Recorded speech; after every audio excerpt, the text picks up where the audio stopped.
tal? Muy buenas noches. Soy la doctora Nuria Borna Echeverría, soy presidenta actual del COPEME, que es el Colegio de Otorrinolaringología y Cirugía de Cabeza y Cuello Pediátricas de nuestro país. Y bueno, pues les doy la bienvenida a una de las últimas sesiones académicas del año, porque estamos en el mes de noviembre, como todos ustedes saben, y vamos a tener dos sesiones que son las últimas del año 2023.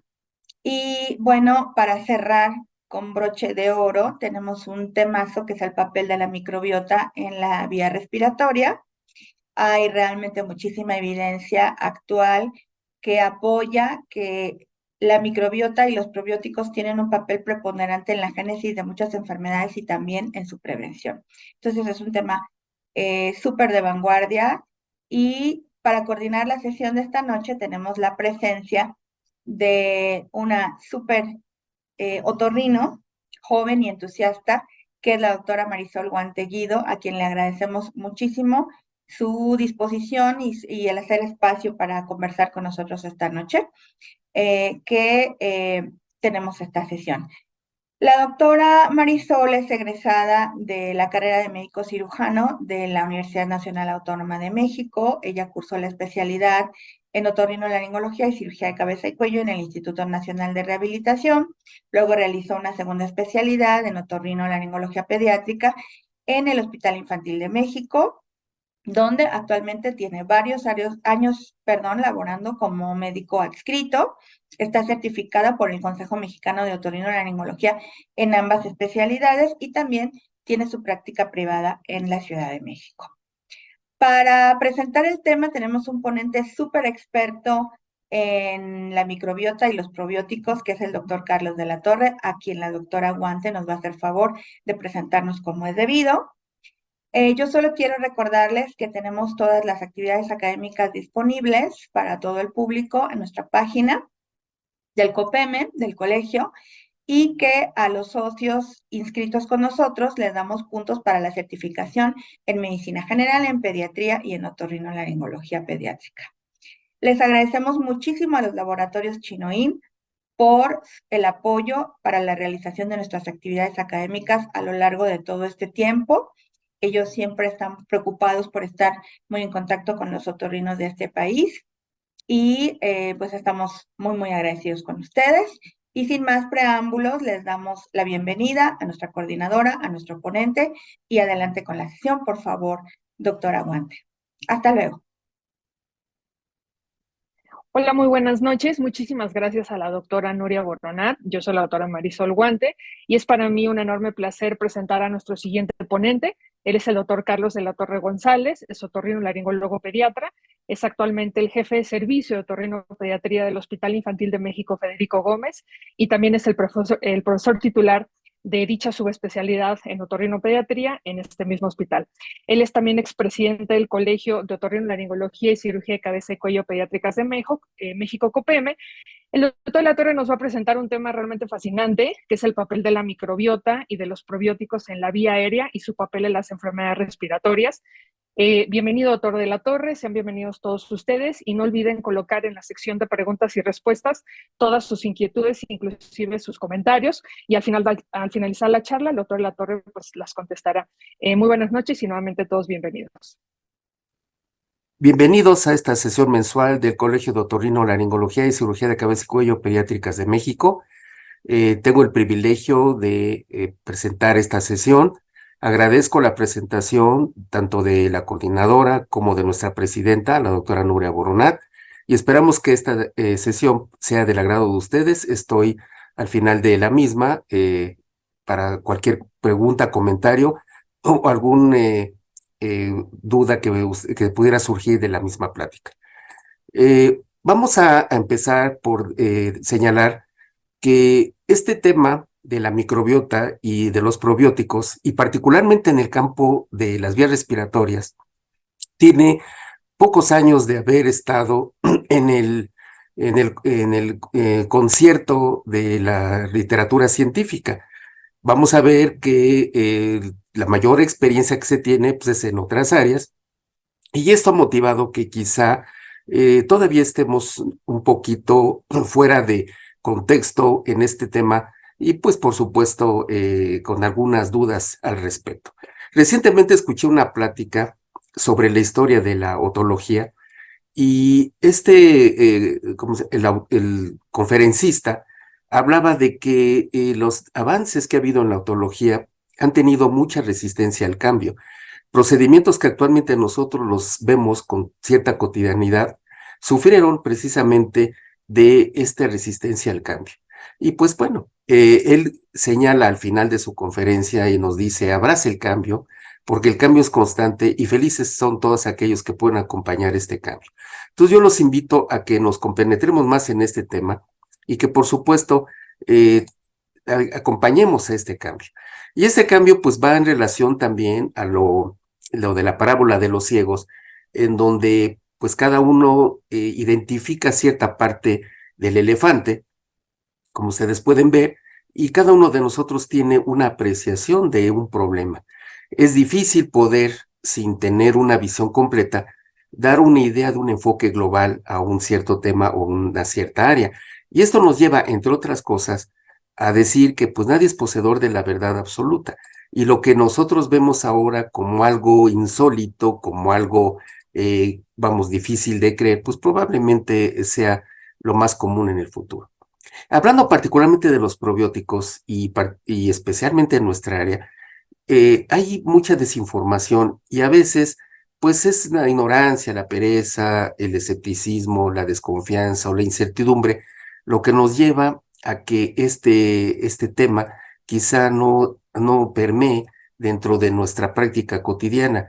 Y es precisamente lo que genera a veces noticias falsas, o bien que nosotros podamos caer fácilmente en literatura que no tiene la evidencia científica o que no tiene el respaldo que debe de tener cualquier estudio controlado o aleatorizado que respalde cierta intervención, cierto diagnóstico, cierta terapéutica. Entonces, es bien importante entonces estimar que estamos inmersos en el desarrollo mundial de muchas empresas en relación a los probióticos. Ven ustedes cómo el desarrollo de los probióticos enfocados a la salud, en la salud humana, es bastante reciente y cada vez es mayor. Y esto ha resultado pues del interés que se tiene en la microbiota o en el microbioma, y traducido esto en dinero, pues nos representa más de 15,000 millones de dólares por año en ventas de probióticos, y esto va creciendo día con día. Entonces, esto aunado no solamente al comercio cara a cara, sino también al impacto que ha tenido en las redes sociales o incluso las ventas en línea para la venta de estos productos. Pero vamos a ver cómo está el panorama internacional en relación, por ejemplo, a las publicaciones anuales y en las publicaciones acumuladas en relación a los probióticos, y podemos ver claramente que en la década anterior se incrementó 3 veces y ha aumentado 34 veces desde 1998. Y vemos aquí muy notoriamente que a partir del 98 las publicaciones sobre el tema se han incrementado de una forma exponencial, y esto va de la mano con las publicaciones acumuladas. Entonces, esto cada vez es mucho más y más la información que se tiene, pero existen diferencias en relación al tipo de publicaciones y el área, tanto de microbiota como de probióticos o prebióticos. Aquí podemos ver que la mayor información que está saliendo día con día es relacionada con microbiota, pues después es relacionada a probióticos y después a los prebióticos.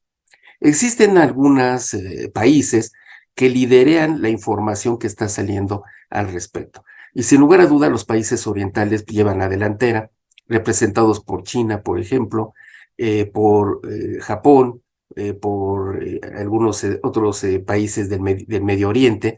Y ya en América empieza a haber literatura, como es el caso de Brasil o Cuba. Y México, pues ya está incursionando, ya hay algunos estudios, ensayos clínicos que se están realizando inclusive en la Universidad Nacional, en donde ya México está participando también en esta área, y muy pronto vamos a tener información de estudios elaborados en México. Esta es una comparativa de la información de evidencias de la organización Cochrane, y podemos ver los sitios web, los ensayos clínicos y las revisiones de Cochrane. Y claramente podemos apreciar, por ejemplo, cómo los problemas gastrointestinales son los que ocupan la mayor parte tanto de los sitios web como de los ensayos clínicos y de revisiones de Cochrane. Le sigue toda la investigación sobre el sistema inmune, infecciones urogenitales, problemas de piel, los trastornos neuropsiquiátricos. Recordemos que actualmente está muy en boga los psicobióticos, y así sucesivamente, pasando por supuesto por la obesidad, pero ya empieza a aparecer los problemas respiratorios. Hace algunos años no existían estudios sobre enfermedades respiratorias, y actualmente ya empiezan a aparecer tanto en estas páginas web como en ensayos clínicos y revisiones. Si hacemos un análisis en relación a la medicina basada en evidencias y vemos las revisiones de Cochrane, vemos aquí en diferentes colores el nivel de evidencia y el área del organismo en donde existe una mayor evidencia. En verde tenemos claramente donde existen pruebas establecidas y salta a la vista inmediatamente los problemas gastrointestinales. Aquí clarificados por la diarrea infecciosa, la enterocolitis necrosante e incluyendo las infecciones por Clostridium difficile. Ya con evidencia moderada tenemos el síndrome intestino irritable y la diarrea asociada a antibióticos, y en naranja con evidencia baja pues tenemos la colitis ulcerativa, enfermedad de Crohn, intolerancia a alimentos, algunas áreas que no son del tubo digestivo como es el aparato urogenital, llámese urinario o vaginal, y vemos ya más abajo enfermedades respiratorias, cáncer, ya sea de pulmón, de estómago, de mama, de cervix, etcétera, en donde dice no hay evidencia. Sin embargo, debemos de reconocer que cada vez existe mayor número de estudios, metaanálisis, ensayos clínicos, en donde ya están aportando mayores evidencias al respecto de áreas que anteriormente se consideraban sin evidencia.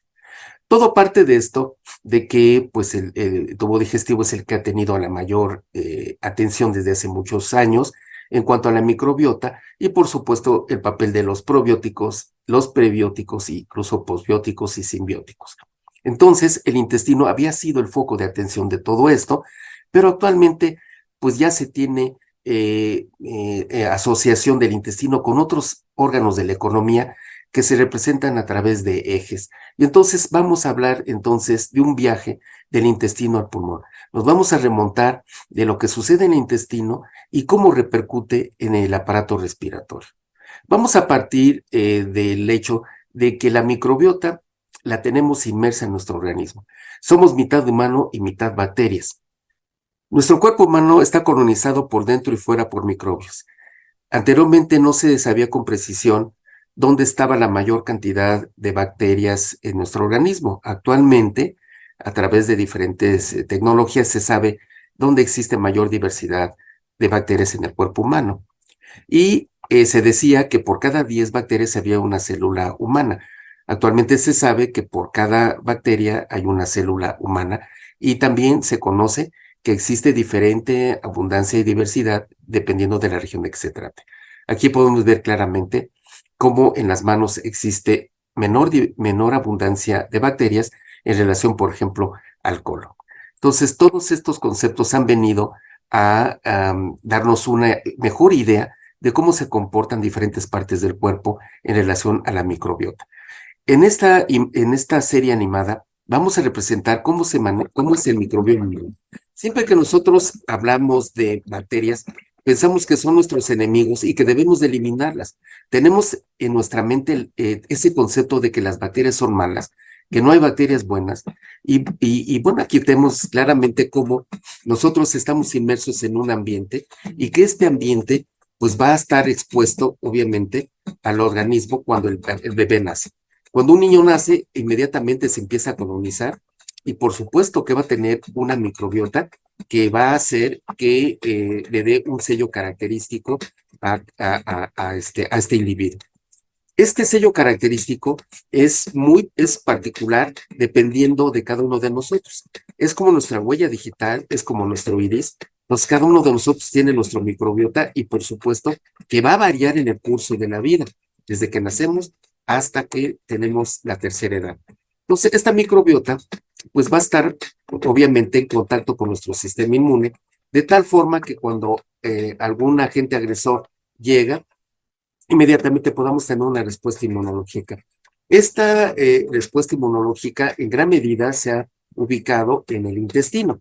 Entonces el intestino, a través de su relación con la microbiota, va a poner en marcha la actividad de células inmunológicamente competentes y esto va a mandar señales que se van a dispersar por diversas partes del cuerpo, entre ellas el aparato respiratorio, para constituir un estado de homeostasis o de eubiosis.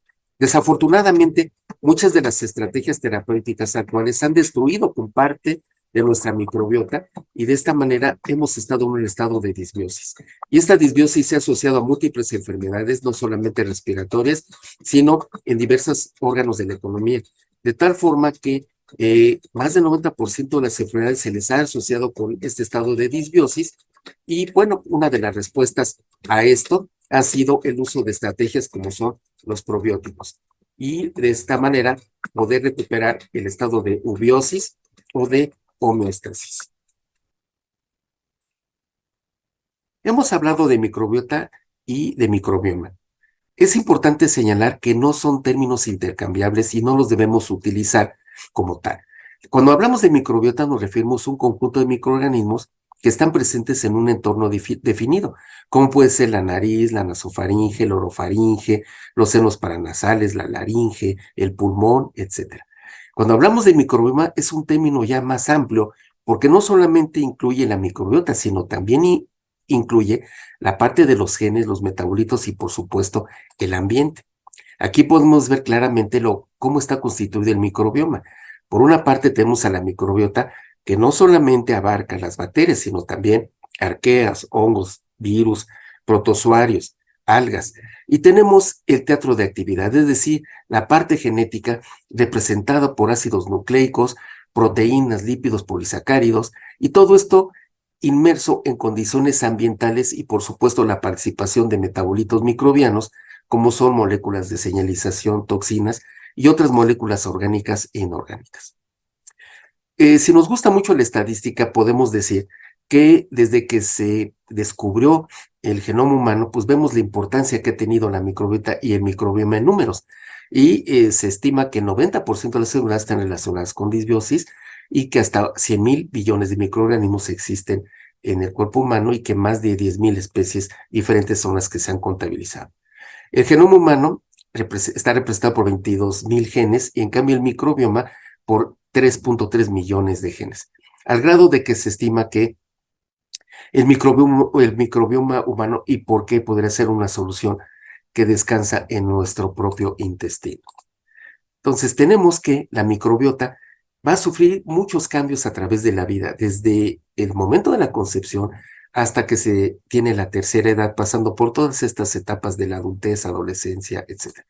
De esta forma, nosotros vemos cómo este microbioma va a sufrir cambios en abundancia y diversidad, como podemos ver, en donde desde la gestación va a haber la influencia de ciertos factores ambientales, como pueden ser la dieta de la madre, el sobrepeso, la obesidad, la diabetes o la ganancia excesiva de peso, y que posteriormente cuando el niño nace va a estar influenciado por el tipo de nacimiento, si es por parto o por cesárea, si está en una unidad de cuidados intensivos neonatales, y después pasamos a la etapa de la infancia, en donde ya la alimentación juega un papel importante, ya sea seno materno, ya sea fórmula, o bien a través de la lactación y el tipo de alimentos que nosotros introduzcamos en la lactación.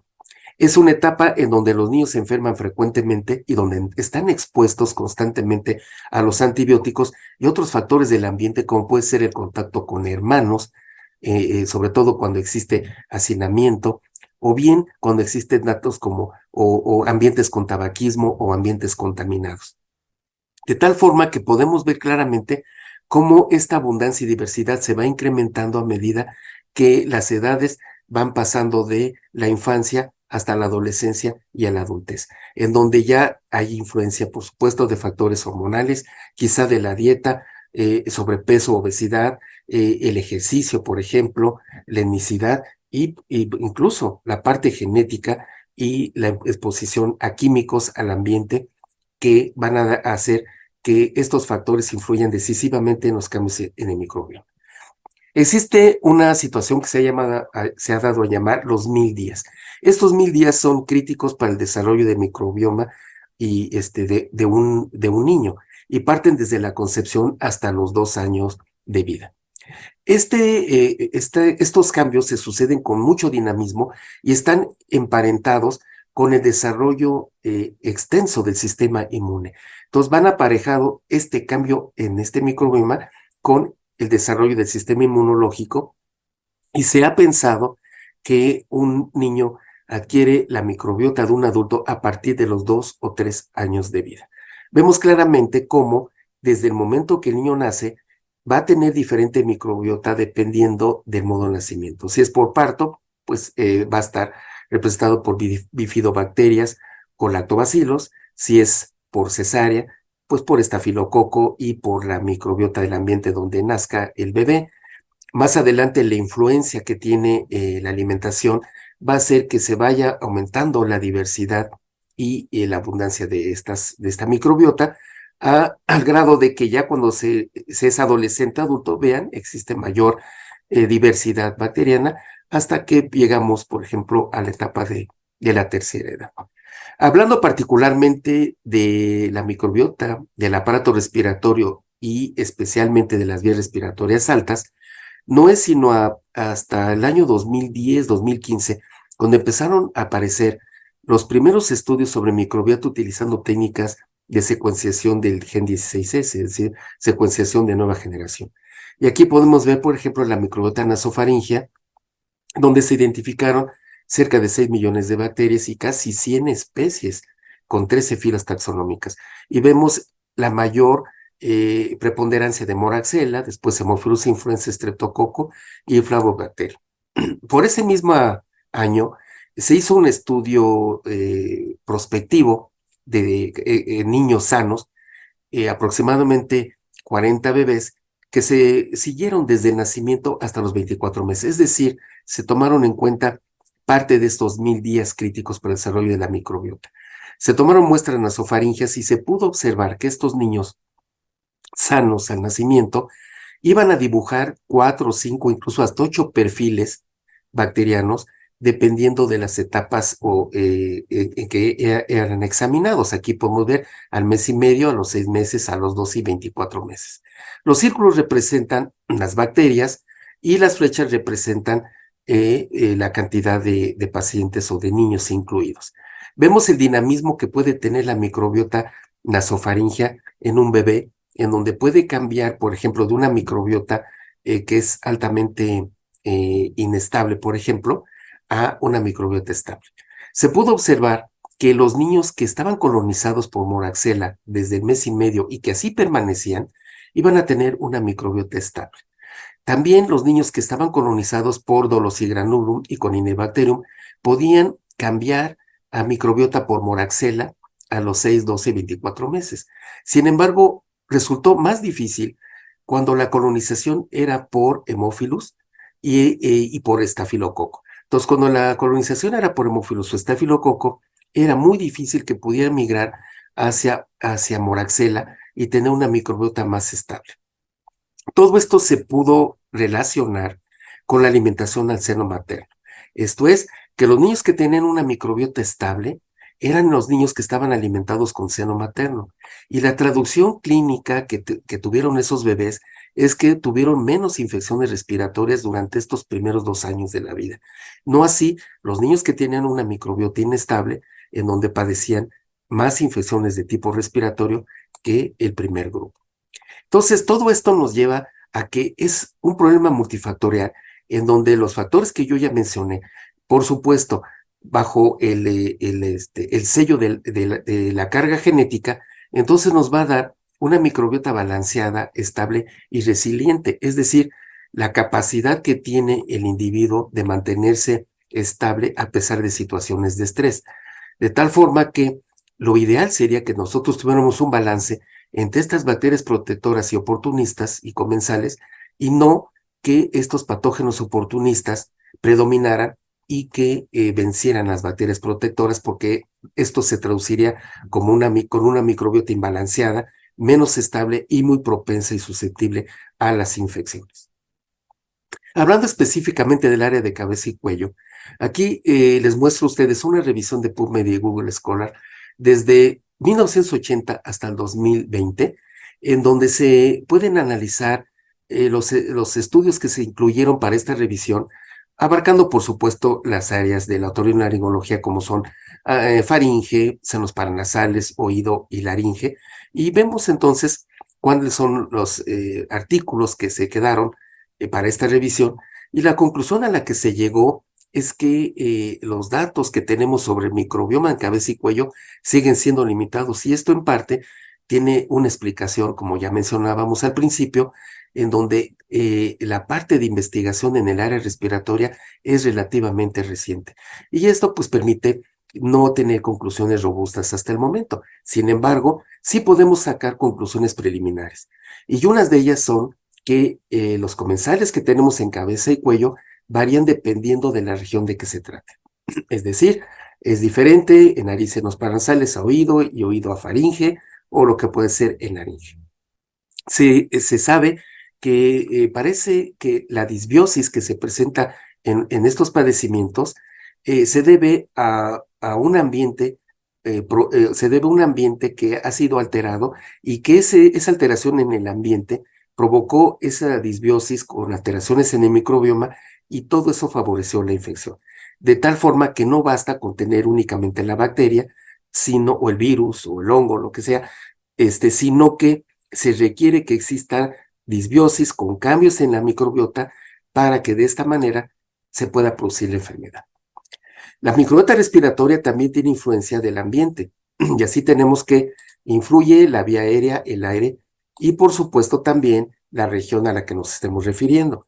Si vemos la vía aérea, pues influye por supuesto el tamaño, el pH y la superficie, y vemos claramente cómo es a nivel nasal, pues el tamaño es mayor que a nivel pulmonar, lo mismo el pH es mayor a nivel pulmonar que a nivel nasal, y así sucesivamente en cuanto a superficie, y lo mismo en cuanto a concentraciones de oxígeno, de CO2, humedad, temperatura y densidad. Todo esto pues va a hacer que existan modificaciones en la microbiota respiratoria, y aquí las podemos ver claramente bajo la influencia de todos estos factores. En general, cuando hablamos de la microbiota respiratoria sana, nos vamos a referir particularmente a estos 4 fila y estos 4 géneros que corresponden a los filos que aquí están plasmados en la diapositiva. Los filos predominantes de tipo respiratorio en un sujeto sano están representados fundamentalmente por proteobacterias, actinobacterias, firmicutes y bacteroidetes.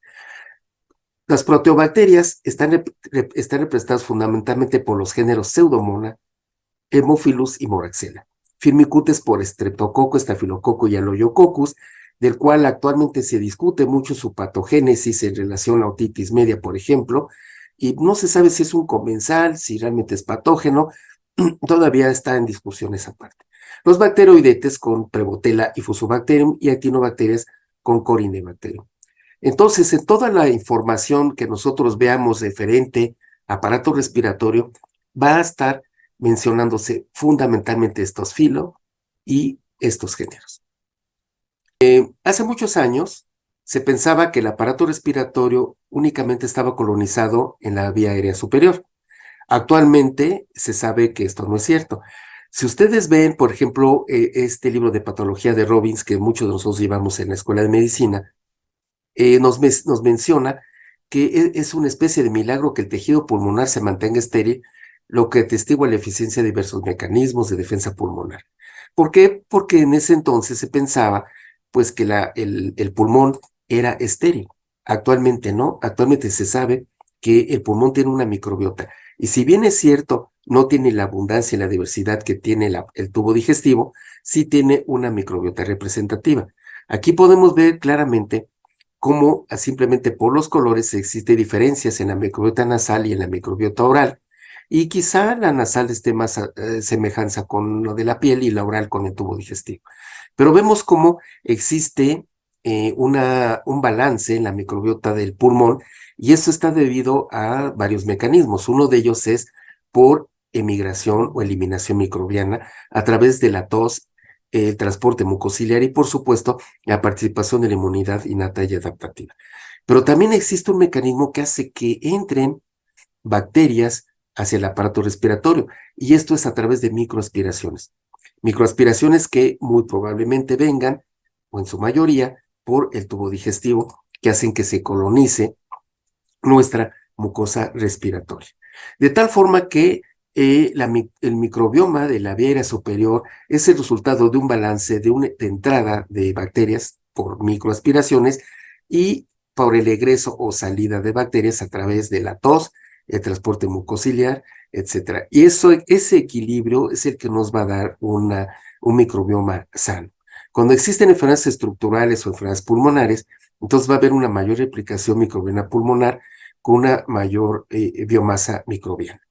Y es así como entonces vamos a tener un microbioma fisiológico que es similar a las vías aéreas superiores, y pues vamos a tener un microbioma patológico pues que va a estar traducido por disbiosis, inflamación y por supuesto con una serie de alteraciones estructurales e incluso a nivel de epitelial y epigenética. Todo esto bajo la influencia de mediadores como son metabolitos, receptores tipo TOL y ácidos grasos de cadena corta. En el oído sucede algo también interesante, porque también se consideraba que el oído medio de tanto niños como adultos era estéril. Se sabe que tanto el oído del niño como del adulto pues tiene una microbiota, y esa microbiota en el oído medio es muy similar. Ustedes pueden ver en las barras verdes proteobacterias, en amarillo actinobacterias, y el color un poco rojo el firmicutes. Entonces no hay diferencia muy plausible entre un niño y un adulto, pero se ha podido observar que cuando se trata de una otitis crónica con o sin colesteatoma, sí que existen diferencias, y podemos ver claramente cómo disminuye la proporción de proteobacterias y se incrementan las actinobacterias, firmicutes y los bacteroidetes. Lo que se ha podido observar es que este cambio es mayor cuando el oído se encuentra húmedo que cuando se encuentra seco, independientemente de si exista o no colesteatoma. Y esto entonces se ha podido ligar o asociar con la fisiopatología de la otitis media. Entonces se piensa que dentro de la fisiopatología de la otitis media crónica supurativa, entonces uno de los factores a considerar sería la disbiosis o alteraciones en la microbiota del oído medio, junto con otros elementos o junto con otros múltiples factores que forman parte de esta fisiopatología. Otra de las enfermedades en donde se ha podido observar estos cambios de disbiosis ha sido en la rinitis alérgica. Existen revisiones sistemáticas que definiremos con más detalle más adelante, pero esto es una revisión sistemática que incluyó estudios hechos en niños, y esta revisión sistemática tiene su valor porque conjunta la poca información que existe al respecto, y en donde se puede observar claramente que existe una composición del microbioma en diferentes regiones de la mucosa nasal, y tanto en niños como en adultos. Aquí podemos ver en los diversos estudios cómo se investigó este microbioma tanto en niños sanos como en rinitis alérgica, e incluso algunos que tenían sibilancias y otros no tenían sibilancias. Se pudo observar que el mayor número de cambios se presentó a nivel de la nariz, en la nasofaringe, y que también influía mucho cuando había rinitis alérgica con sibilancia, es decir, aquellos niños que además de tener rinitis tenían asma. Este mismo estudio también demostró que la microbiota nasal tendía a disminuir en los sujetos con rinitis alérgica cuando se comparaba con sujetos sanos, y que esta disbiosis en la mucosa podría afectar la salud de los niños, aumentando la prevalencia de enfermedades crónicas como puede ser el asma o la neumonía.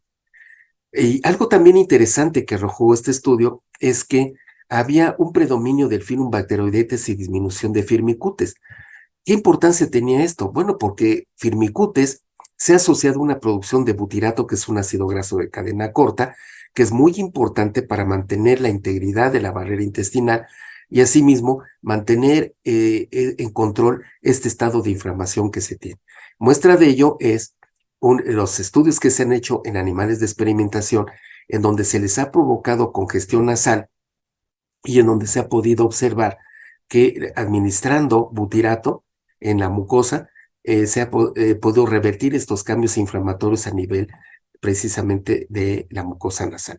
Entonces, no sería descabellado pensar que en un futuro nosotros tuviéramos alguno de estos ácidos grasos de cadena corta, como puede ser el butirato, ya sea en forma de aerosoles o tópicos o cremas o pomadas, solos o bien asociados a algún otro compuesto, como puede ser esteroides intranasales para el manejo de la congestión nasal. Pero aquí la pregunta es, ¿cómo es que se lleva a cabo este proceso de inmunomodulación a través de los probióticos? Bueno, pues aquí tenemos en primer lugar que tenemos a la fibra de la dieta, la luz del intestino, y tenemos nuestra microbiota intestinal. Entonces, nuestra microbiota intestinal lo que va a hacer es que va a producir enzimas que van a transformar los polisacáridos de la dieta o de la fibra, que el organismo normalmente no puede transformar y puede absorber, y los va a transformar en monosacáridos y en ácidos grasos de cadena corta, dentro de los cuales está el butirato, el acetato y el propionato.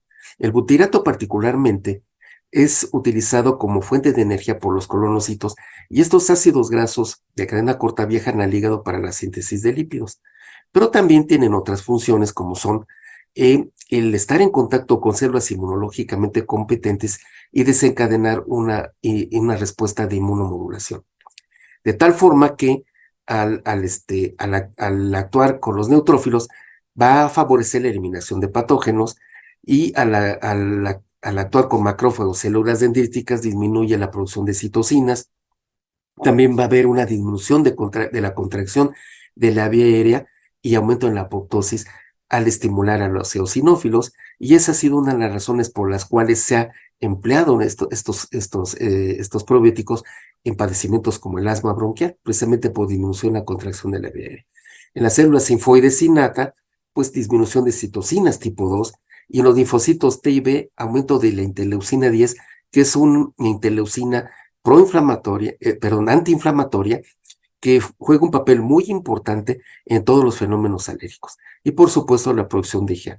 Entonces, este efecto benéfico de producir interleucina 10 antiinflamatoria junto con la producción de IgA, entonces nos lleva precisamente a un proceso de control de la inflamación y por supuesto control de la inmunomodulación.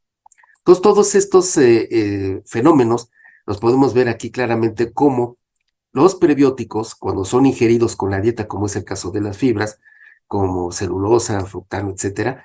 Entonces, al estar en contacto con nuestra microbiota intestinal o bien a través de probióticos, pues van precisamente a que se produzcan estos ácidos grasos de cadena corta, que uno de los efectos que van a tener es bloquear la respuesta inflamatoria.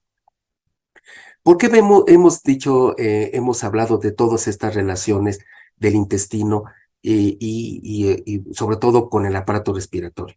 Bueno, pues esto descansa en el concepto actual que se conoce como el eje intestino-pulmón. Esta frase acuñada por el doctor Fasano, del Mass General de Boston, donde nos dice que lo que sucede en el intestino no sé qué en el intestino, pues simplemente nos habla de que existe una señalización del intestino hacia el aparato respiratorio. Y esto se hace a través del eje intestino-pulmón. Entonces uno se pregunta cómo podría estar conectado un órgano tan distante del otro, y cómo es que si cada uno de ellos tiene su propio sistema inmune, pueden tener una relación.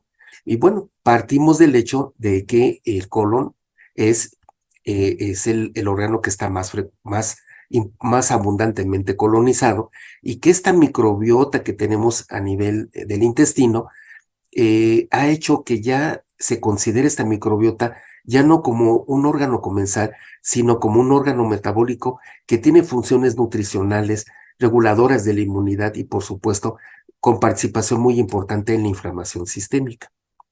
Entonces, esta relación que existe entre el intestino y el aparato respiratorio se realiza a través de reguladores de señalización. Y estos probables reguladores de señalización están representados por el nervio vago, el eje hipotálamo suprarrenal, el sistema inmune, los metabolitos bacterianos, llámese ácidos grasos de cadena corta, y neurotransmisores. Estos participan ya sea en todos o algunos de ellos en ciertas patologías comunes que nosotros vemos en la práctica cotidiana. Entrando en detalle, sabemos que el eje intestino-pulmón es bidireccional, es decir, lo que sucede en el intestino se refleja en el pulmón y lo que sucede en el pulmón se refleja en el intestino. Y la manera de comunicación o de señalización es a través precisamente de estos metabolitos producidos por las bacterias intestinales, representados por los ácidos grasos de cadena corta que viajan hacia el torrente sanguíneo y van a estimular las células inmunes del pulmón. Esto se hace en sentido bidireccional, de tal manera que a través de la sangre, pues estos productos bacterianos pues van a estimular también estas células inmunológicamente competentes del intestino. Pero existe también otro mecanismo que es diferente, que es a través precisamente de células inmunológicamente competentes que a través de fagocitosis por macrófagos, células dendríticas, van a viajar por la vía linfática y de esta manera van a poder estimular, van a llegar a los ganglios linfáticos torácicos y de esta manera llevar a cabo esta función inmunológica. Dicho de una manera un poquito más detallada, podremos ver que son 5 los mecanismos que conectan nuestro intestino con el aparato respiratorio. Uno de ellos es la migración de células inmunes, en donde estas células inmunes activadas que se encuentran en los ganglios mesentéricos y en la lámina propia van a atravesar el torrente sanguíneo y van a llegar al pulmón para estimular linfocitos Th1 para que produzcan interferón gamma y por supuesto también estimular las células NK y activar los macrófagos. Esto obviamente nos está hablando de que va a haber una estimulación para hacer frente a los procesos virales, pero también va a haber un aumento en la producción de IgA secretora y esto pues habla de una estimulación de la inmunidad adaptativa. Todo esto va a tener un objetivo final que es la eliminación de los patógenos. Existe otro mecanismo que es a través de citocinas endócrinas, como son el factor de entrecruz tumoral alfa e interleucina 6, que va a viajar del intestino hacia el pulmón, pasando por el torrente sanguíneo, y que van a alterar el medio ambiente inmune del pulmón. Un tercer mecanismo es aquel en el que participan los ácidos grasos de cadena corta, como podemos ver acá, en donde pasan la barrera epitelial, llegan entonces a la lámina propia, se ponen en contacto con las células inmunológicamente competentes para que se estimule la médula ósea y de esta manera las células dendríticas y los macrófagos progenitores sean activados, se produzcan entonces monocitos que viajan del torrente sanguíneo hacia el pulmón para que tengamos entonces la conversión con macrófagos activados y estos macrófagos activados antiinflamatorios disminuyen la producción de quimiosinas y esto va a hacer que disminuya el reclutamiento de neutrófilos, a la vez que va a haber una estimulación de los linfocitos T reguladores para que produzcan esta citocina antiinflamatoria que ya mencionamos, que es la interleucina 10. Todo esto, pues el objetivo final va a ser reducir la inflamación pulmonar y la lesión. Finalmente, un mecanismo que es que los ácidos grasos de cadena corta pasen al torrente sanguíneo y directamente regulen la función de la inmunidad pulmonar.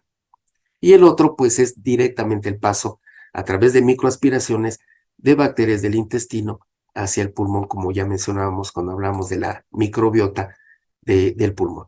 Entonces, en resumen, tenemos que este eje intestino-pulmón va a permitir la eliminación de patógenos, como podemos ver acá, la reducción de la inflamación y regulación de la inmunidad pulmonar. Hablando ya propiamente de la señalización, vemos entonces el papel tan importante que juegan esos ácidos grasos de cadena corta, pero también de las señales que envían los receptores tipo TOL y por supuesto de un componente que se llama bacterias segmentadas filamentosas. Los ácidos grasos de cadena corta entonces participan en los procesos de inflamación, pero también en la integridad de la barrera intestinal y por supuesto de la respuesta inmune antiviral, pues a través precisamente de la producción de este interferón gamma y de estas citocinas y por supuesto péptidos antimicrobianos y de producción de IgA. Tenemos entonces las bacterias segmentadas filamentosas que se encuentran en el límite terminal Estas atraviesan la mucosa, se ponen en contacto con células inmunológicas, las cuales se activan y van a permitir que se lleve a cabo una madurez del sistema inmune del intestino a través de una diferenciación de una respuesta TH1, TH2 y TH17. Todo esto tiene por objetivo que nuestro organismo esté en homeostasis.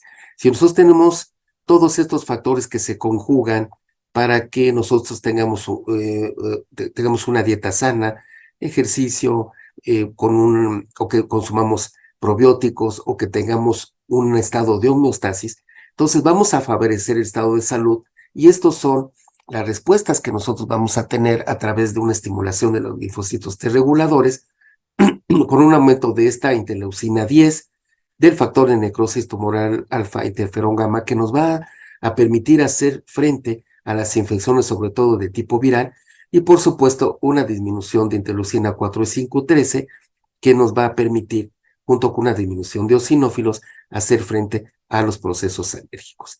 El aumento de la producción de IgA pues va a ser un mecanismo para eliminación de bacterias y la disminución de IgE pues nos va a ayudar a los procesos alérgicos.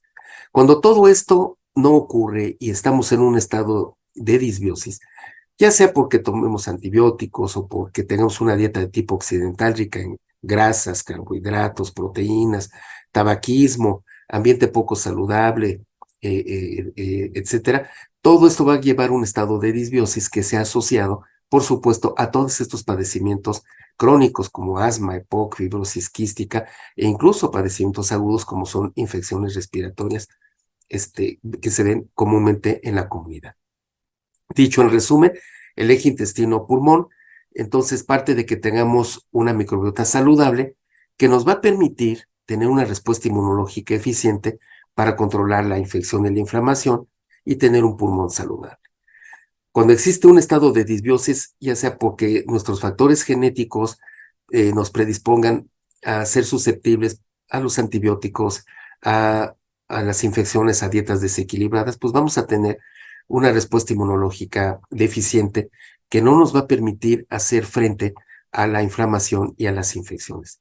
Y todo esto, pues bueno, nos habla de la bidireccionalidad que existe entre el intestino y el pulmón y la disbiosis en el intestino y su afectación al pulmón y viceversa. Entonces, todos estos conceptos se han asociado a enfermedad, pero no solamente en el área respiratoria, sino también incluso en el área neurológica o psiquiátrica, y se habla, por ejemplo, de disbiosis a nivel, en situaciones de estrés, depresión, esquizofrenia, trastorno del espectro autista, incluso enfermedades cardiovasculares, obesidad, diabetes, cáncer, infecciones, etcétera. Es decir, esto ha permitido que ya se plantee la posibilidad de que existan muchos ejes, como el eje intestino-cerebro, el intestino-corazón, intestino-hígado, intestino-hueso, en donde podemos ver que el resultado final de todo eso va a ser la reducción de la inflamación, ya sea a nivel cerebral, a nivel pulmonar, a nivel del corazón, con una reducción de la inflamación aterosclerótica o una reducción del acúmulo de lípidos en el hígado o aumento en la reabsorción y formación de hueso.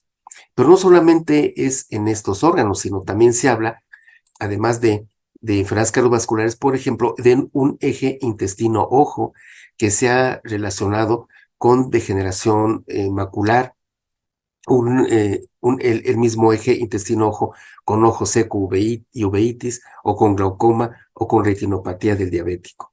También en enfermedades neurodegenerativas y el papel que están teniendo actualmente los psicobióticos y la transferencia de microbiota fecal como abordajes terapéuticos. En obesidad existe cada vez mayor información al respecto del papel que está jugando la microbiota en el desarrollo de obesidad.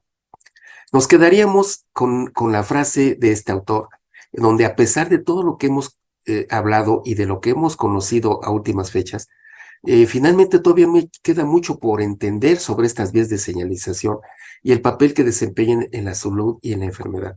Todos los días estamos aprendiendo algo nuevo y seguramente algunos de los conceptos que nosotros dábamos por hecho o por hipótesis, quizá se confirmen o quizá se echen por tierra con el paso de los años. El oído y particularmente la audición, pues no está exento de todas estas señalizaciones. Y aquí podemos ver lo que se conoce como el eje auditivo intestino-cerebro, en donde participan estas vías de señalización como son el nervio vago, los neurotransmisores, el eje hipotálamo hipófisis suprarrenal, por supuesto la participación del sistema inmune y de los metabolitos microbianos. Entonces hay ocasiones en donde algunos padecimientos se ha relacionado con alguna de estas vías, pero en este caso vemos que todas están involucradas. Y aquí en esa vía de señalización extracelular que conecta en el oído, el intestino y el cerebro, es una propuesta de cómo pudiera llegarse a esta señalización y explicar situaciones de hipoacusia, en donde vemos en las líneas verdes y rojas la inhibición de la retroalimentación y la vía por la cual se activa la liberación de hormonas y su relación con el eje hipotálamo hipófisis suprarrenal. Pero vemos las líneas punteadas en donde se hipotetiza que existe una comunicación entre el intestino, oído y cerebro, y vemos claramente la participación, por ejemplo, pues de células inmunológicamente competentes, neurotransmisores, microbiota intestinal, etc. Aquí podemos ver en este esquema una propuesta sobre cuál podría ser el mecanismo que llevaría a la producción de una hipoacusia neurosensorial. Entonces vemos cuando una dieta está rica en grasa, como son las dietas de tipo occidental, puede haber una disrupción de la barrera intestinal que va a permitir que las bacterias que colonizan el intestino a través de lipopolisacáridos penetren hacia el torrente sanguíneo y entonces invadan la circulación sistémica. Y de esta manera se produzca una inflamación sistémica que por supuesto va a incluir el oído. Y aquí vamos a tener entonces repercusiones con la barrera sangre-laberinto, de tal forma que se liberan, esta inflamación sistémica provoca esta liberación de especies reactivas de oxígeno y también de citocinas proinflamatorias que van a producir apoptosis y depósito de células inmunológicas en la estría vascular y en las células ciliadas externas que se van a traducir por una hipoacusia sensorial y daño a la cóclea. Este es algo que se ha hipotetizado recientemente y quizá algunos de los pacientes que nosotros vemos con este padecimiento, pues no tenga que ver tanto con problemas vasculares o problemas virales, sino que tenga que ver con una alteración de disbiosis. Ahora, aquí podemos ver entonces que el microbioma respiratorio es disbiótico en casi en todas estas enfermedades respiratorias crónicas, como el asma, EPOC, bronquiectasias, fibrosis quística y cáncer pulmonar. Sin embargo, se requiere más trabajo para saber nosotros en realidad cuál es el papel que tiene el microbiota en estos padecimientos. Entonces, todo esto ha llevado a que se propongan estrategias que modifiquen la microbiota intestinal y que puedan ser utilizadas en forma favorable para el tratamiento o control de muchas enfermedades. Entonces, dentro de estas estrategias se encuentra la terapia fágica, la ingeniería bacteriana, los posbióticos, productos bioterapéuticos vivos y, por supuesto, la transferencia de microbiota fecal y particularmente los probióticos. Vamos entonces a tratar en esta ocasión sobre los probióticos y su papel en estos padecimientos respiratorios. Pero vamos a empezar por el principio. Vamos a hablar de probióticos, pero ¿qué son los probióticos? Bueno, los probióticos los define la Organización Mundial de la Salud como los microorganismos vivos que cuando se administran en cantidades adecuadas confieren un beneficio para la salud del huésped. Esta definición es tan importante que nos va a permitir poder distinguir de lo que es un probiótico y lo que en realidad no es un probiótico, porque existen tres características fundamentales para que algo se pueda considerar como probiótico. Primero, que se trata de microorganismos vivos. Esto es, que una bacteria muerta o un componente de una bacteria, pues no es un probiótico. Segundo, cantidades adecuadas. Esto quiere decir que nosotros debemos de conocer cuántas unidades formadoras de colonias tiene nuestro producto para que veamos que si realmente puede ser un probiótico. Y debe de tener un beneficio para la salud del huésped. Esto quiere decir que debe de tener un respaldo científico a través de estudios clínicos para que estas bacterias que yo estoy considerando como probióticos realmente las pueda utilizar dentro del alimentario para terapéutico. Entonces, las cepas probióticas que más frecuentemente se han utilizado son estas.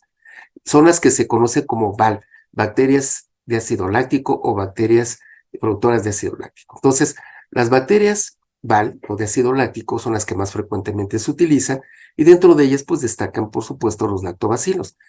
De los lactobacilos se conoce más de 50 especies, de las cuales más de 10 son las que se utilizan para la fabricación de probióticos y existen otros probióticos que no son BAL, es decir, no son bacterias de ácido láctico y como son los bacilos, las bacterias de ácido propiónico y las levaduras como Saccharomyces boulardii. Estas son las cepas representativas de la clasificación. De los lactobacilos tenemos el Paracasei, Acidophilus, el Fermentum, Brevis, Vulgaris, Plantarum, Reuteri, etc. Tenemos también bifidobacterias como Infantis, Longum, Adolescentis, Thermophilus, etc. Y muchos otros bacilos, etc. Entonces, ustedes van a ver muchos compuestos o preparaciones comerciales en donde existen ya sea una sola bacteria o mezclas de bacterias de la misma especie o bien de especies diferentes. Aquí tenemos entonces otra definición que es el prebiótico. El prebiótico no es otra cosa sino es un componente alimentario no digerible que va a utilizar la microbiota para poder crecer y además de eso pues le va a dar un beneficio al huésped. Entonces el prebiótico no es otra cosa sino el alimento de la bacteria, el alimento de nuestra microbiota. Y generalmente son carbohidratos como son los GO, los FOS o los oligosacáridos ácidos, es decir, los galacto-oligosacáridos, los fructo-oligosacáridos, pero también existe la oligofructosa macilulina, el lactitol, la lactosacarosa, etc. ISAP, que es una organización no lucrativa, es una asociación internacional científica de probióticos y prebióticos, recomienda que nosotros consumamos 5 gramos al día de prebióticos, y ya que estos favorecen la regulación de la glucosa en la sangre y favorecen también la absorción de minerales como el calcio. Los posbióticos, cuando nosotros hablamos de posbióticos, estamos refiriéndonos a microorganismos que deliberadamente hemos inactivado y o sus componentes y que esto nos va a dar un beneficio para la salud. Un posbiótico no necesariamente tiene que venir de un probiótico para que se pueda convertir en un posbiótico. Entonces, puede ser administrarse en superficies cutáneas o pueden darse por vía oral. Cuando tenemos un prebiótico, que dicho sea de paso, los alimentos más ricos en prebióticos son arúgula, esto es como cebollín, cebolla, el ajo, el jengibre. Cuando este prebiótico yo lo combino con un probiótico, entonces es lo que nos da un simbiótico. Entonces, cuando hablamos de un simbiótico, pues ya damos por hecho que es una mezcla de un probiótico con un prebiótico. Tenemos entonces que los probióticos deben de tener ciertas características. Preferiblemente deben de ser de origen humano y deben de tener 2 aspectos importantes, seguridad y eficacia. La seguridad, que pues no, debe de ser demostrada a través de estudios y deben de tener, estar libre de vectores que transfieran genes de resistencia. Es decir, si yo estoy tomando un probiótico, ese probiótico no debe de llevar genes que hagan que yo pueda adquirir resistencia bacteriana o bien que yo pueda desarrollar una septicemia o que yo pueda desarrollar una enfermedad infecciosa. Entonces, este es un factor clave que habla de la seguridad del probiótico y por supuesto debe tener un respaldo científico que avale su uso en condiciones poblacionales. Debe de tener resistencia al medio cuando yo lo ingiero por vía oral, es decir, al pH, a las enzimas, a las sales biliares, etc. Y por supuesto debe de tener eficacia estimulando el sistema inmune y tener efectos, otros efectos como son en la inflamación. Entonces tenemos entonces que con base en lo anterior, no todas las especies de bacterias son probióticos. Existen muchos comercios en la práctica cotidiana, incluso por internet, en donde se dicen probióticos. Y mucha gente piensa que por el hecho de que la etiqueta diga probiótico, es realmente un probiótico. Y no, En realidad no todas las especies de bacterias son probióticos y la seguridad bacteriana debe de estar por encima de todo, debe tener ausencia de patogenicidad y, como mencionamos, un perfil de resistencia a antibióticos. Algo muy importante, los probióticos deben ser fáciles de producir y debe de ser muy fácil su manejo y mantener sus propiedades a través del proceso de distribución. Recientemente alguien me dijo, bueno, yo me tomo un yogur y es mucho más barato y es lo mismo porque tiene probióticos, sí. Nada más que aquí yo necesitaría saber si el probiótico realmente tiene cuáles son género, especie y cepa de la bacteria, cuántas unidades formadas de colonias tiene. Además, debe yo de tener la garantía de que va a soportar el pH y las enzimas del tubo digestivo y que no se desnaturalice o que no se inactiven esas bacterias. Y por supuesto también que qué tanto modifica el manejo de este yogur con el paso por ejemplo, de una camioneta hacia un comercio, ¿no?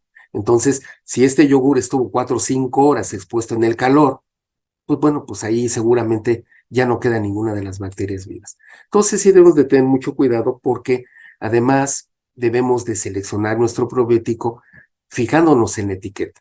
Las etiquetas deben de decir género, especie y cepa y deben de decir cuántas unidades formadoras de colonias existen. Por ejemplo, aquí tenemos el género Lactobacillus, la especie Lactobacillus rhamnosus y la cepa Gigi. Y nos dice pues que que está en un rango, por ejemplo, entre 1 a 10 a la 9, 1 a 10 a la 11. Existen ciertas propiedades que comparten los probióticos, dijéramos, y existen otras propiedades que son cepa específicos o que son especie específico. Esto quiere decir que un probiótico puede ser útil para una situación o alguna condición y no necesariamente para otra condición. En general, los probióticos comparten propiedades, por ejemplo, en cuanto a colonización, en cuanto a producción de ácidos grasos de cadena corta, en cuanto a la recuperación de la disbiosis, del mantenimiento del tránsito intestinal, del recambio de enterocitos, etcétera, en general. Pero son cepa específicos cuando se trata de hablar de todos estos efectos a nivel neurológico, inmunológico, endocrinológico y de producción de bioactivos específicos. Entonces, algunas veces sí comparten a nivel de especie ciertas características como el favorecimiento de la barrera intestinal o el metabolismo de sales biliares o síntesis de vitaminas. Entonces, esto es importante porque no podemos entonces hacer una extrapolación de un probiótico con otro.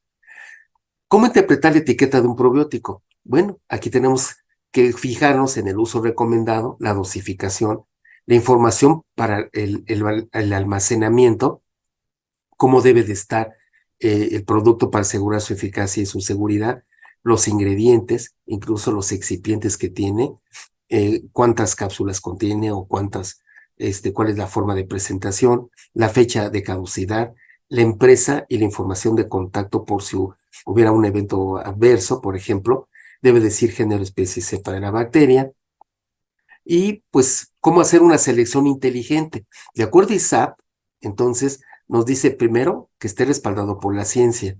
Entonces, segundo, que proporcione una dosis eficaz. El tener muchos microorganismos no necesariamente significa que va a ser más eficaz que un probiótico que solamente tiene uno o dos, o dos especies. Aquí lo que importa son los estudios que respaldan esta dosis efectiva. Deben de tener además el beneficio que yo busco. Es decir, si yo estoy buscando, por ejemplo, regular la función intestinal, o si yo estoy buscándola para infecciones virales respiratorias, o si lo estoy buscando para alergia. ¿Cuál es la seguridad que se tiene? Y aquí tenemos grupos vulnerables, como son, por ejemplo, los pacientes inmunocomprometidos, pacientes con intestino corto, o bien aquellos que tienen, por ejemplo, prematurez o en embarazadas. Ahí debemos nosotros que ser muy cautos con la prescripción de esos probióticos. Aquí tenemos entonces que los mitos dice, es mejor más. Entonces muchos de nosotros pensamos que por tener muchas especies bacterianas va a ser mejor.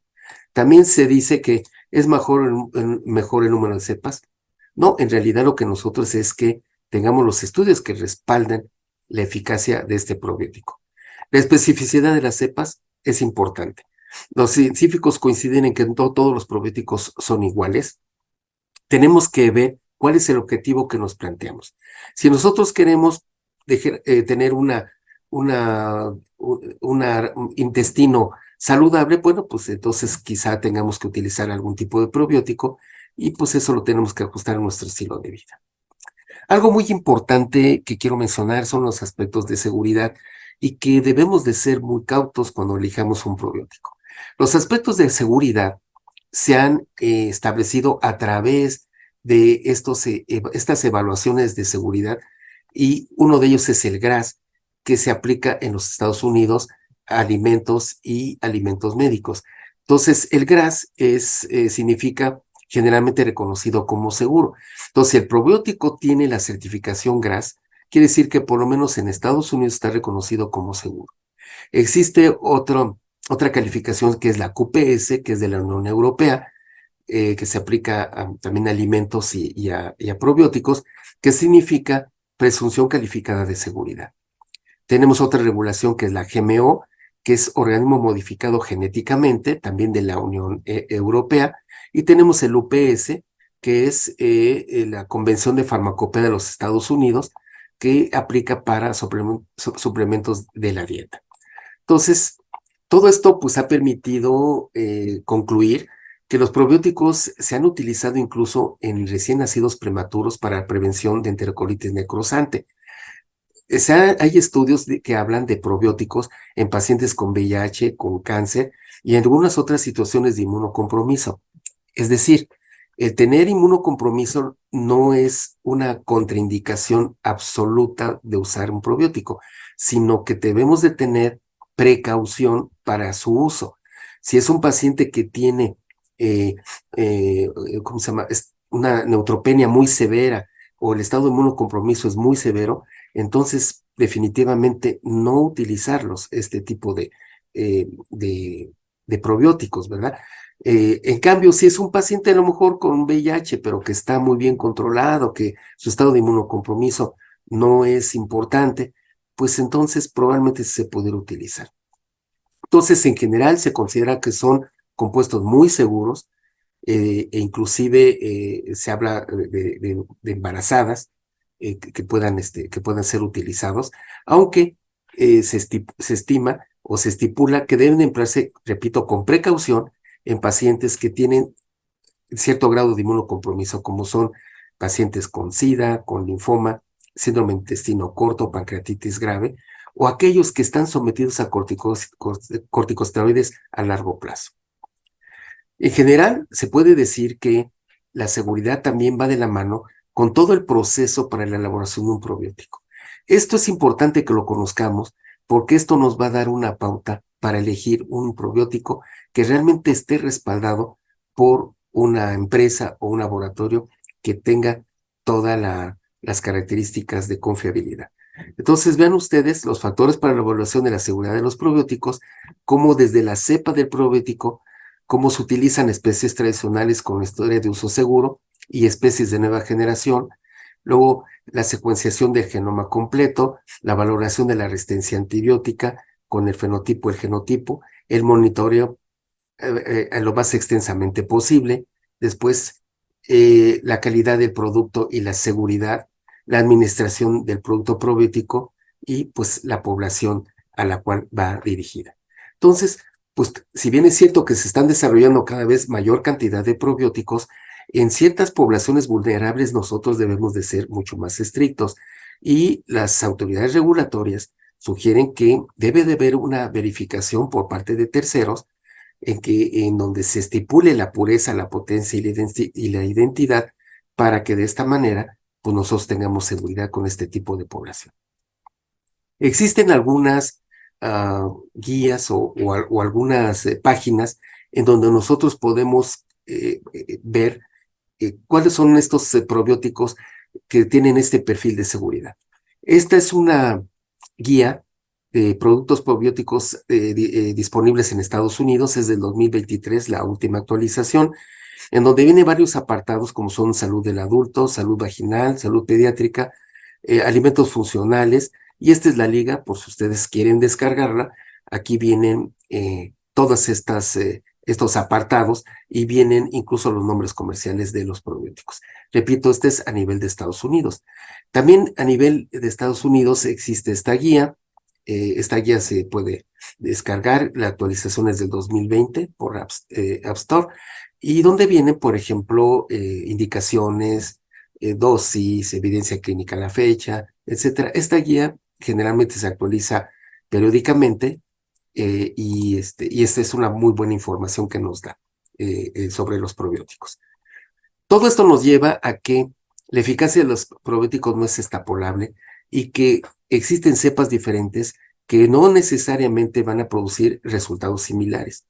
Entonces esto, pues la eficacia, pues es cepa dependiente. Pasando al terreno clínico, uno de los aspectos que nos preocupan a nosotros es saber qué tanta eficacia pudieran tener los probióticos en las infecciones de tipo respiratorio, que como nosotros sabemos son en su inmensa mayoría de tipo viral. ¿Cómo es que actúan los probióticos en las infecciones virales respiratorias? Cuando un virus llega al organismo, tiene que vencer 3 obstáculos. Uno de ellos, pues, son las barreras constituidas por el epitelio respiratorio con su transporte mucociliar, el moco, y, por supuesto, tiene que vencer la inmunidad innata y adaptativa. Entonces, aquí tenemos el patógeno viral, y entonces, pues, tenemos acá que el probiótico es capaz de mejorar la función de la barrera de la mucosa, pero también es capaz de producir sustancias antimicrobianas, como pueden ser los péptidos antimicrobianos o bactericinas. También pueden inhibir la fijación del virus a la célula huésped y, por supuesto, desencadenar una respuesta inmune innata y adaptativa. A través de una respuesta Th1, vamos a hacer frente a estas infecciones virales a través de interferón gamma, factor necrotumoral alfa, y de una respuesta Th2 con liberación de interleucina 4-5-13 en fenómenos alérgicos y, por supuesto, una respuesta Th17. Con la respuesta inmune adaptativa, la producción de inmunoglobulinas. Hablando particularmente de las vías respiratorias, una de las preocupaciones que se tienen a nivel pediátrico es si la fórmula que consumen los niños pudiera ser agregada con probióticos o prebióticos y si esto pudiera servir para prevenir las infecciones respiratorias.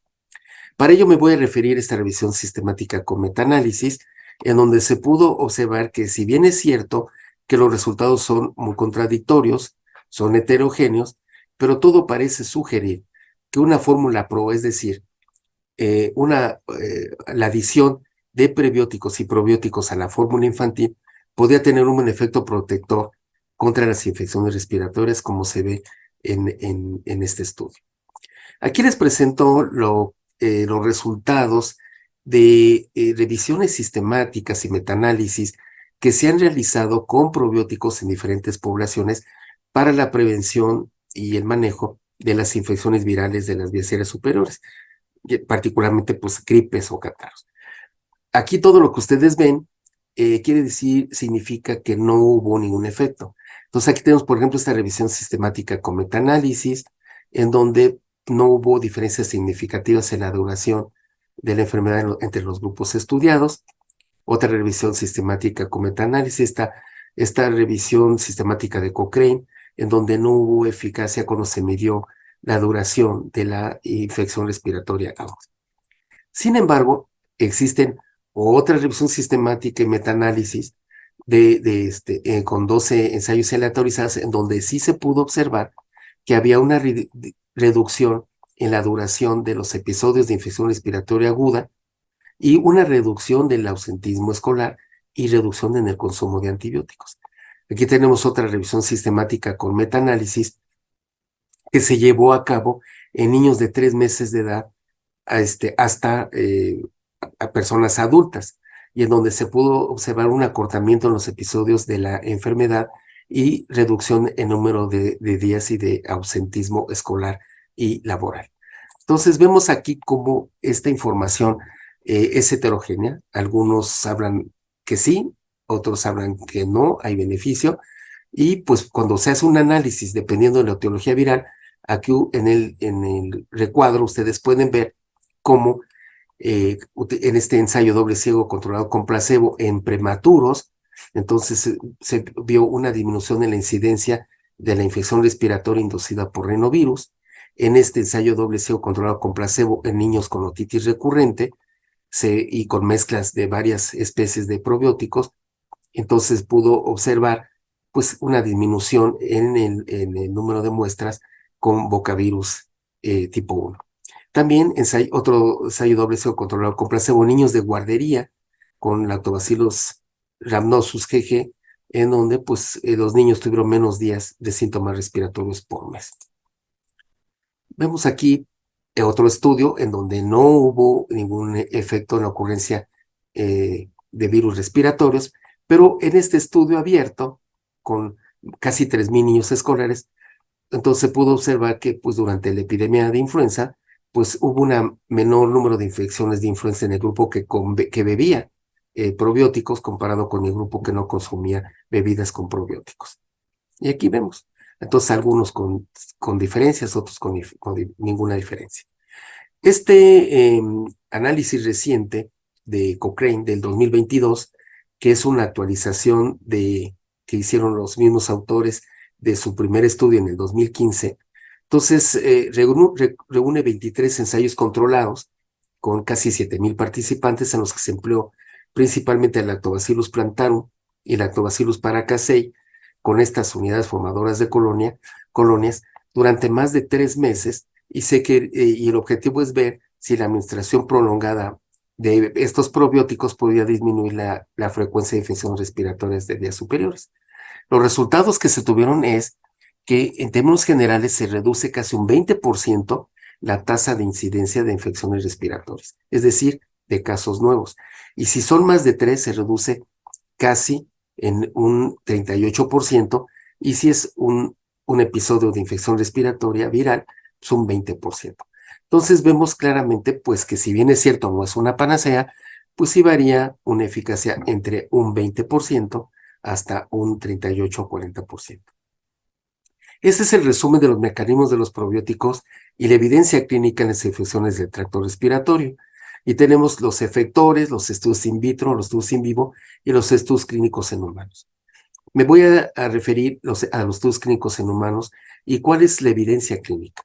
La evidencia clínica, hablando de infecciones virales de las vías aéreas superiores, entonces nos dice que el probiótico disminuye la incidencia de enfermedad sintomática, es decir, casos nuevos, disminuye la duración de la enfermedad y el ausentismo escolar o laboral, pero no tiene efectos sobre la severidad de los síntomas. Entonces tenemos un curso clínico más corto, vamos a tener un menor número de casos, y pues esto se traduce pues con una mejor calidad de vida por disminución del ausentismo escolar y laboral, porque duran menos los episodios de infección respiratoria.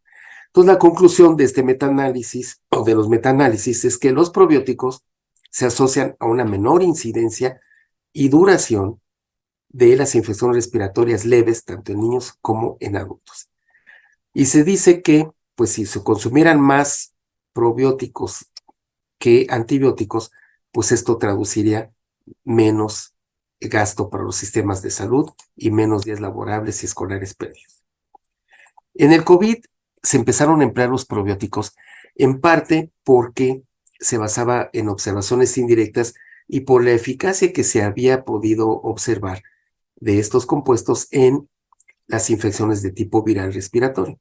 Entonces, partiendo de ese beneficio, entonces es de que se empleó ahora en la pandemia de COVID.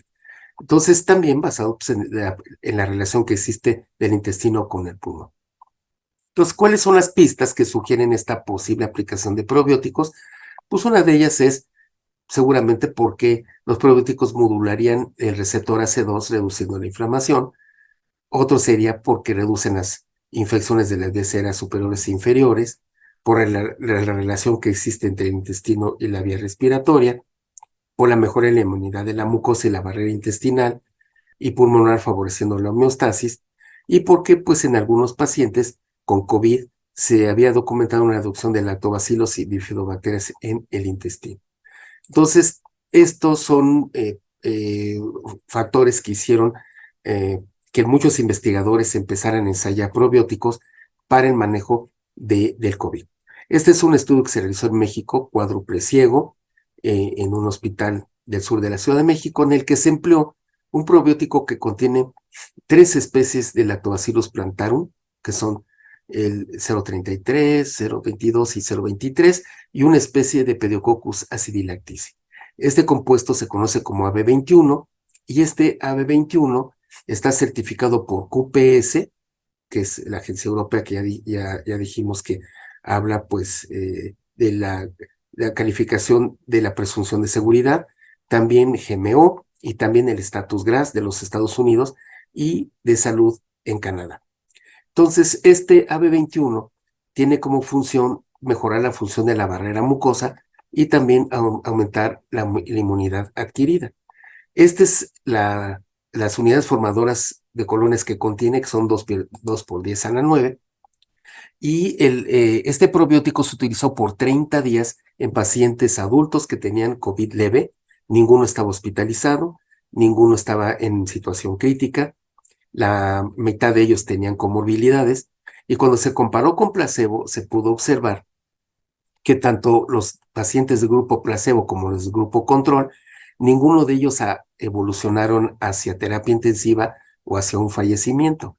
Entonces, todos ellos se mantuvieron leves, pero la tasa de remisión sí fue del doble en el grupo del probiótico cuando se comparó con el grupo de placebo. Viendo los síntomas individuales, vemos que hubo un acortamiento en cuanto a la fiebre, la tos, las mialgias, disnea, cefalea, anosmia y consumo de paracetamol, y hubo una reducción de los síntomas individuales de 13 días con probiótico comparado con 18 días del placebo. Y esto va acorde con las revisiones de los metaanálisis que ya mencionábamos, en donde los probióticos lo que hacen es disminuir la duración del padecimiento. Pero hubo otros parámetros que también se pudieron comparar. Se pudo observar que la carga viral disminuyó a partir del día 15 y esto fue aparejado con un incremento en la inmunoglobulina M, inmunoglobulina G y con aumento en el interferón beta. Los estudios de imagen, ninguno demostró lesiones pulmonares que ameritaran un manejo diferente. AB21 se ha comparado con otros probióticos, como podemos ver aquí, LGG, Coriniformis, etcétera, y en donde a nivel clínico se puede decir que todos ellos, pues sí, han provocado una mejoría en los síntomas de los pacientes. Sin embargo, cuando se hace un análisis, por ejemplo, de interferones, inmunoglobulinas, carga viral, vemos que hay probióticos que no tienen resultados porque no se investigó. Esa parte no fue objeto de la investigación, sino únicamente desde el punto de vista clínico, y entonces pues, eso hace que haya una diferenciación entre los distintos probióticos. Ahora, en enfermedades respiratorias otorrinolaringológicas, en otitis media. En otitis media existen muchas esperanzas con la aplicación de Streptococcus salivarius en forma de aerosol. La doctora Marchisio en Italia ha hecho investigaciones en donde ha podido observar una reducción en las otitis recurrentes cuando se utiliza en forma de aerosol Streptococcus salivarius. Desafortunadamente, otros autores no han podido replicar estos resultados de la doctora Marchisio, y hay otros autores que hablan de esquemas de casi 2 años de leche suplementada con Lactobacillus rhamnosus y nos dicen que ha habido una reducción en el número de otitis media. Aquí yo les muestro entonces el estudio que se hizo con con Streptococcus salivarius, en donde se comparó con solución salina y pues se administraba 5 días al mes por 3 meses consecutivos y se ve una disminución en la recurrencia prácticamente de un 43-45% a casi un 15% en las otitis media. En otros estudios no se pudo obtener el mismo resultado y esto se ha atribuido a que quizá no se logró una buena colonización en la nasofaringe. Entonces, uno de los requisitos básicos para que se consiga este efecto es que nosotros logremos una buena colonización de la nasofaringe. Si eso no lo conseguimos, entonces es muy probable que no consigamos el efecto en la reducción de los episodios de otitis media. En amígdalas y adenoides está aún todavía en proceso muchos estudios. Parece que suprimen síntomas inflamatorios.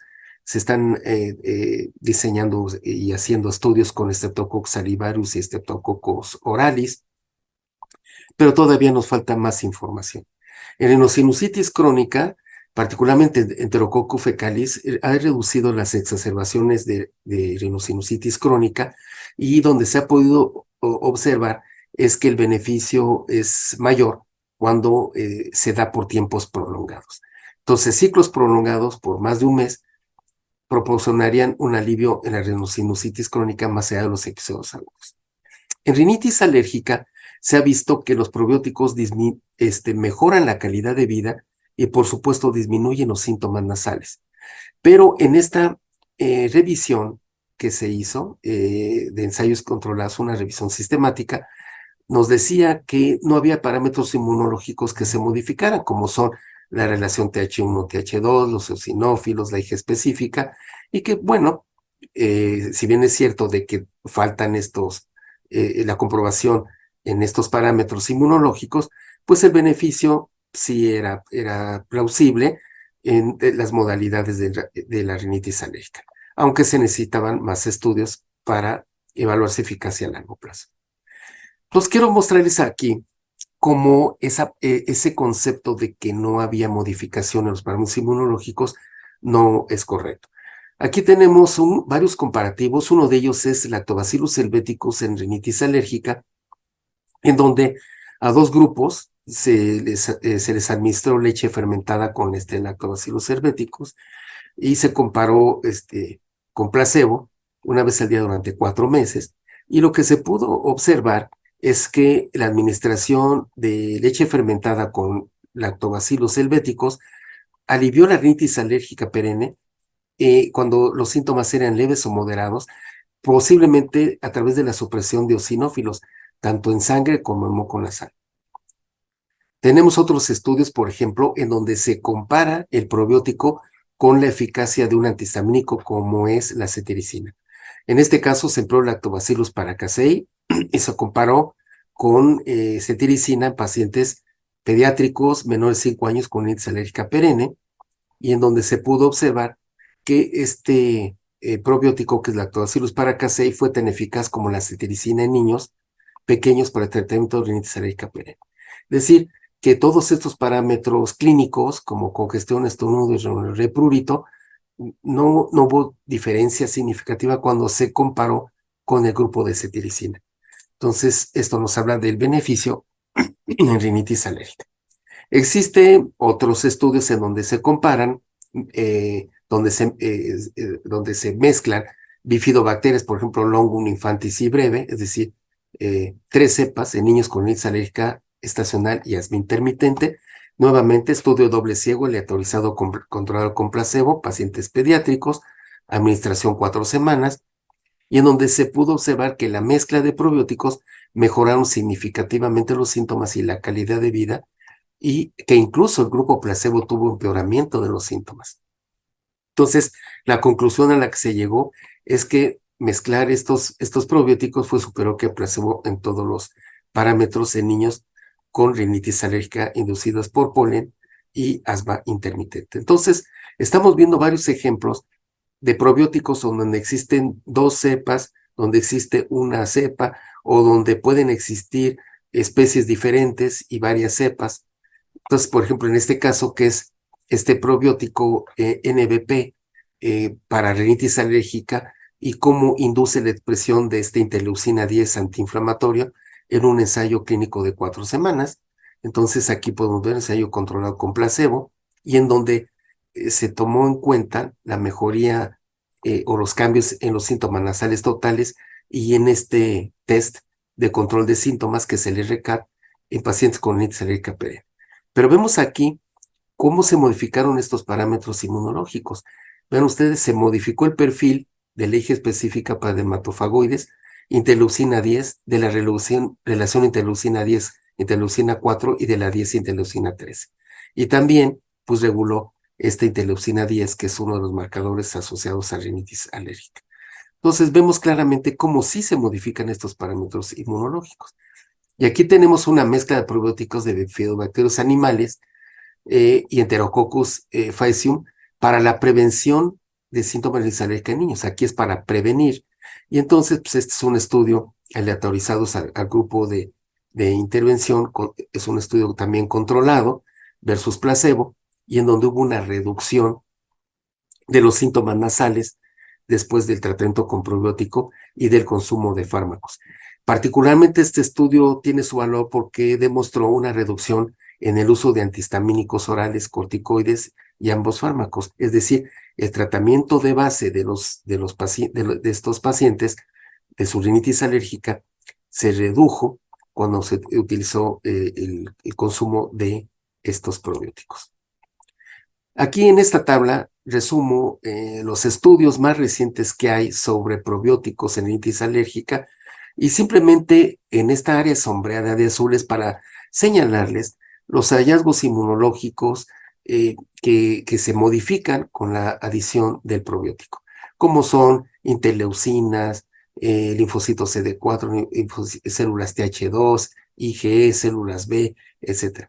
Es decir, además de la calidad de vida y de los síntomas nasales, pues también hay modificaciones favorables en estos parámetros inmunológicos, como podemos ver acá, en donde hay un balance en la respuesta de TH1 y TH2.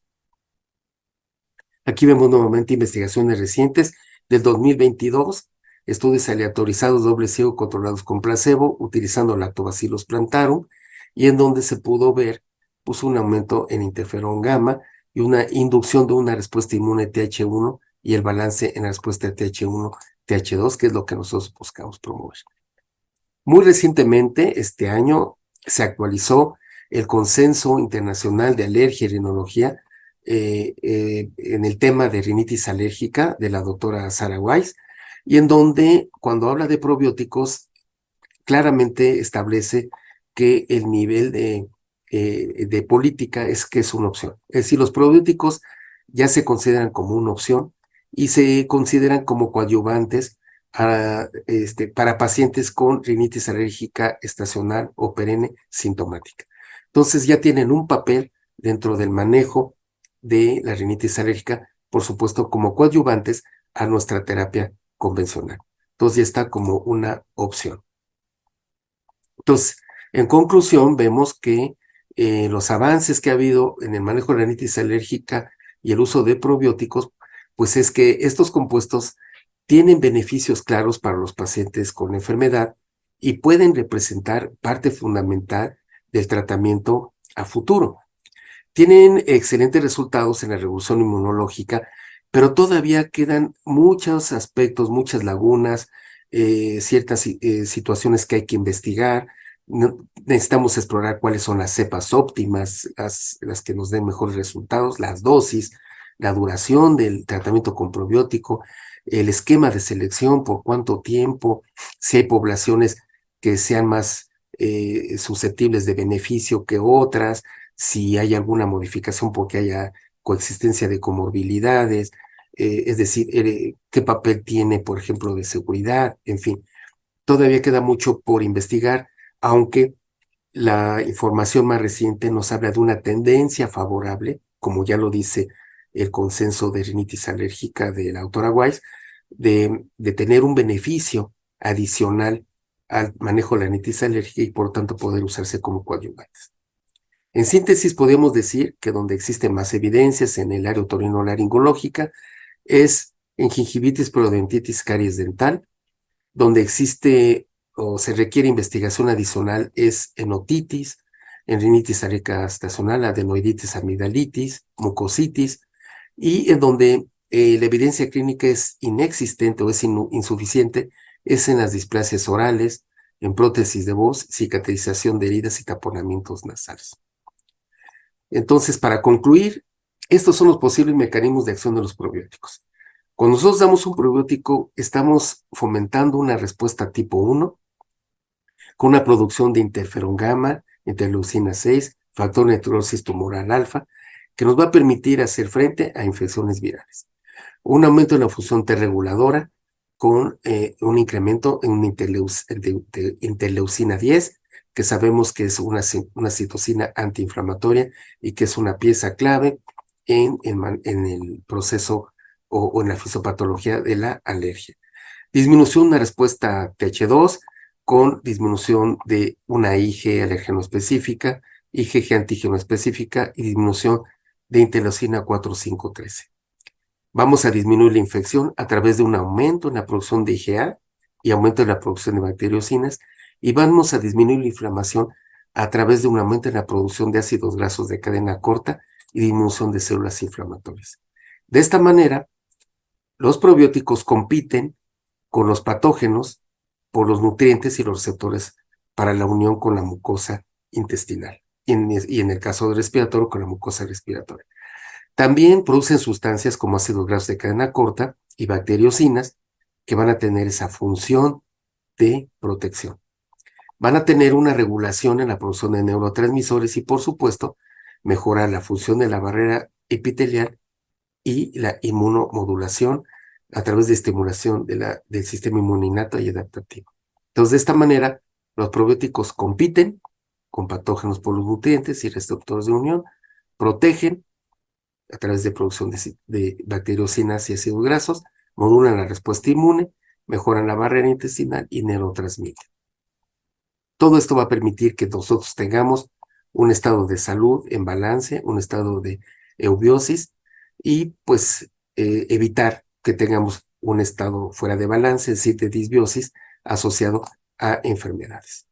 De mi parte, eso es todo. Estoy a su disposición para preguntas, dudas o comentarios. Muchas gracias.